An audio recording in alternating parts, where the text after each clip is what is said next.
বহুত কষ্টৰ ফলত ইটো মাছ পালো। মানে মই ভণ্টি আৰু মামাহঁতৰ বাবু গলো মামাহঁতৰ ফিচাৰীত মাছ মাৰিব। আমাৰ দিন একেবাৰে বেয়া আছিল, মানে মাছকেইটা দূৰে দূৰে ঘূৰি আছিল। এবাৰো মাছকেইটা কাষত অহা নাছিল।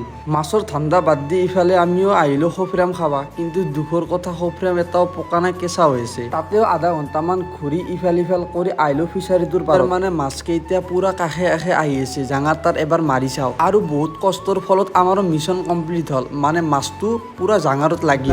মাছটোও পাৰত দেখি লৈ আহিছে, কিন্তু কি মাছ এতিয়া ধৰিব পৰা নাই। পাৰত অনাৰ পিছত দেখা পালো মাছটো হৈছে গ্লাছ। ফিচাৰী পাৰো আমি আহি পালো।